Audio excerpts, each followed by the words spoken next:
مهم.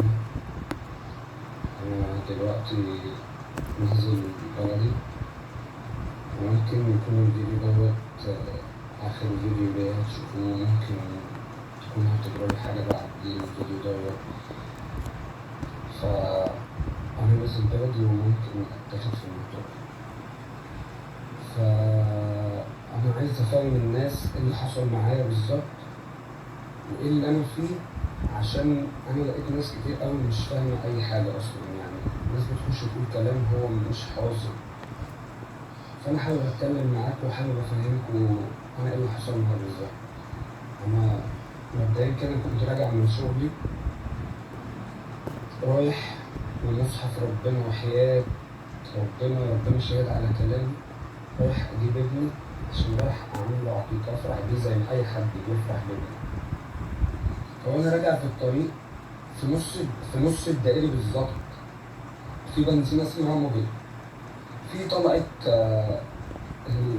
صفت وأكتوبر على الشمال، وطريق حدائق الأهرام في النص، ونزلت المرطوية يمين. فأنا واحد إجباري بيتي في حدائق الأهرام، فأنا ماسك نص الدائري. إن أنا لو كنت ماسك اليمين أو ماسك الشمال هضطر إن أنا أخش طريقي غير طريقي أصلا. فأنا ماشي في نص الدائري مع الله يرحمه ويحسن إليه وينور له قبره ويبارك له في عياله ويحافظ له عليهم. أنا ما خبطتوش من على الرصيف زي ما الناس بتقول. أنا أصلا مش همشي أخبط في الرصيف، بالدليل إن الخبطة والله على الشمال يعني الخبطة على الشمال مش على اليمين. لو هو أنا فعلا خبطته على الرصيف زي ما الناس بتقول أو زي ما حصل، كان الجنب اليمين عندي هو اللي باظ. إنما أنا عندي حادثة من الشمال. كان في راجل جنب العربية جيلي طلع برضه ربنا بعته كده ليا من السما، أصلا ولا خدت رقم ولا أعرف عنه أي حاجة. هو طلع حكى برضه، حكى نفس الكلام اللي أنا بقوله.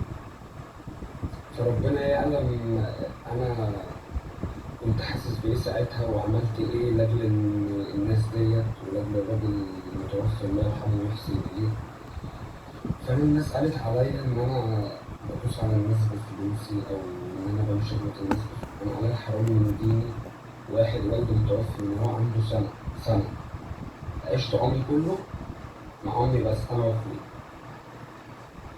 فإحنا شفنا كل المراحل اللي انتوا تتخيلوها اللي هي حتى تحت خط الفقر شفناها. فربنا كرمني من 2-3 سنين، فأكيد ربنا ما كرمنيش بالفلوس اللي أنا أدوس بيها على الناس أو أجي بيها على حد أو زي ما انتوا بتقولوا. فأنا يعني كلامكم دوت أنا ما كنتش حابب أطلع أرد وسيب كله يتكلم، بس أنا دلوقتي ممكن أنزل ممكن ما تشوفونيش تاني. وبسبب الكلام ده لبست حوارات مش حواراتي وبقى عليا قواضي تاني، مع إن أنا والله العظيم أغلب من إن أنا أعمل أي حاجة في الدنيا غلط. كنت حابب أتكلم معاكم وأوضح لكم إن أنا محتاج دعمكم جدا، ومحتاجكم تفضلوا جنبي، ومحتاج كل اللي بيحبني زي ما هو بيحبني وزي ما أنا فرحته وزي ما أنا يعني كنت السبب في يوم من الأيام مثلا إن أنا أفرح أي حد. أنا محتاج كل الناس اللي فرحتها دي تدعي.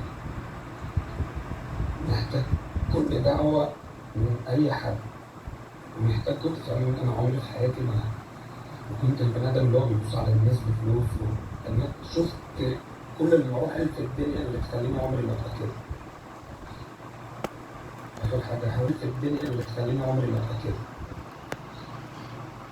آخر حاجة هحاول أتكلم فيها إن أنا راضي بقضاء ربنا وواثق في القضاء المصري أيا كان من إيه. أنا عندي ثقة كاملة في ربنا وعندي ثقة كاملة في القضاء المصري أو بتاع الحق. أمر المسلم.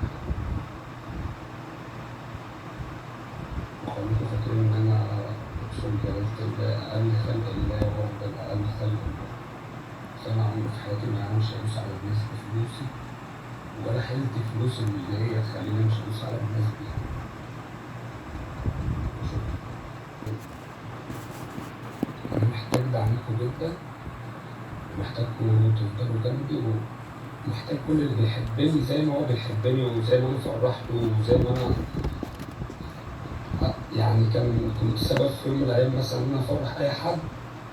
أنا محتاج كل الناس اللي فرحتها دي تدعي.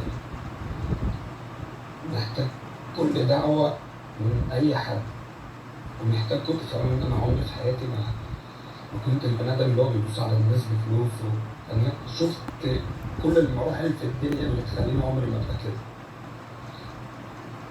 آخر حاجة هحاول أتكلم فيها إن أنا راضي بقضاء ربنا وواثق في القضاء المصري أيا كان حكمه إيه، وعندي ثقة كاملة في ربنا وعندي ثقة كاملة في إن القضاء المصري عمره ما هيرجع تاني، عمره ما هيسلم.